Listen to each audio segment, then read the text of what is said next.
आकाशवाणी दिल्लीରୁ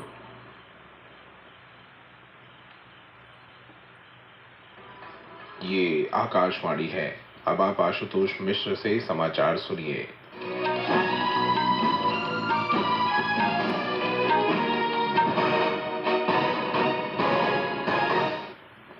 प्रधानमंत्री नरेंद्र मोदी ने कल मध्य प्रदेश के जबलपुर में 12,600 करोड़ रुपए से अधिक मूल्य की कई विकास परियोजनाओं की आधारशिला रखी और उद्घाटन किया। उन्होंने वीरांगना रानी दुर्गावती स्मारक का भूमि पूजन किया तथा उनकी याद में एक डाक टिकट भी जारी किया। इस अवसर पर प्रधानमंत्री ने कहा कि पूर्व प्रधानमंत्री अटल बिहारी वाजपेयी ने सबसे पहले जनजातीय मंत्रालय बनाया और जनजातीय समुदायों को सम्मान दिया। भारत ने देश में कनाडा के राजनयिकों की संख्या कम किए जाने की बात फिर दोहराई है। भारत का कहना है कि दोनों देशों में राजनयिकों की समान संख्या होनी चाहिए। विदेश मंत्रालय के प्रवक्ता अरिंदम बागची ने कल नई दिल्ली में कहा कि देश में कनाडा के राजनयिकों की अधिक संख्या और अंदरूनी मामलों में उनके लगातार हस्तक्षेप को देखते हुए भारत ने कनाडा में भारत के राजनयिकों की समान संख्या की मांग की है। सिक्किम के मुख्यमंत्री पीएस तमांग ने कल एक बैठक में राज्य में आपदा स्थिति की समीक्षा की। मुख्य सचिव वीबी पाठक तथा अन्य अधिकारी भी बैठक में उपस्थित थे।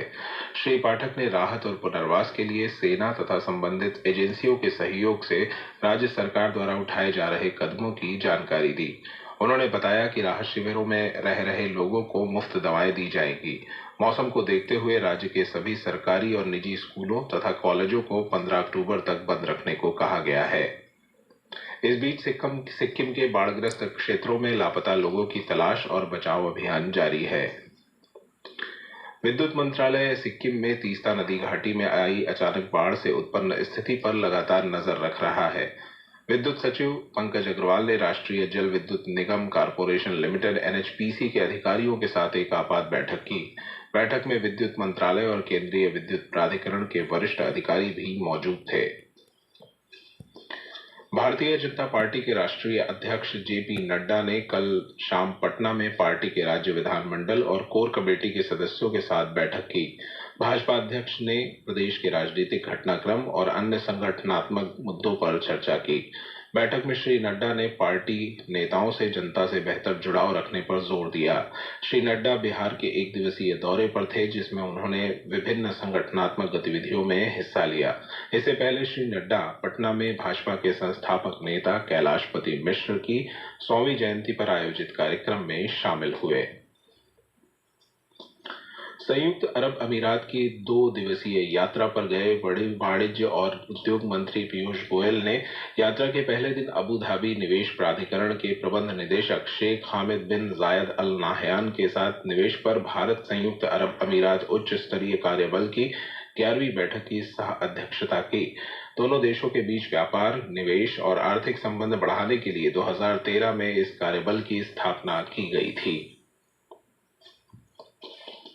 प्रधानमंत्री नरेंद्र मोदी ने एशियाई खेल 2022 में भारतीय खिलाड़ियों के शानदार प्रदर्शन पर हर्ष व्यक्त किया है।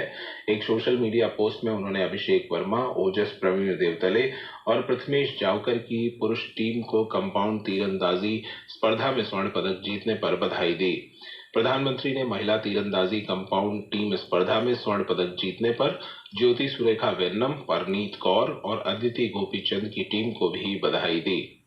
उन्होंने स्क्वैश मिक्स्ड डबल्स स्पर्धा में स्वर्ण पदक जीतने पर दीपिका पल्लिकल और हरिंदर पाल संधू को भी मुबारकबाद दी। आईसीसी क्रिकेट विश्व कप के आरंभिक मैच में न्यूजीलैंड ने इंग्लैंड को 9 विकेट से हरा दिया है।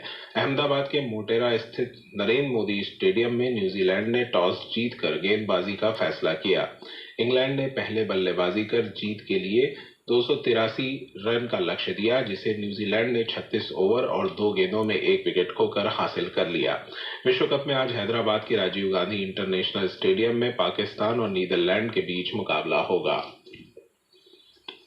इस वर्ष साहित्य का नोबेल पुरस्कार नॉर्वे के लेखक जॉन फॉसे को दिया जाएगा। उन्हें यह पुरस्कार उनके अभिनव नाटकों और गद्य के लिए प्रदान किया जाएगा। श्री फॉसे दुनिया में सबसे अधिक लोकप्रिय नाटककारों में से एक हैं और उन्होंने गद्य विधा में भी अच्छी खासी पहचान बनाई है। इसके साथ ही यह समाचार बुलेटिन समाप्त हुआ।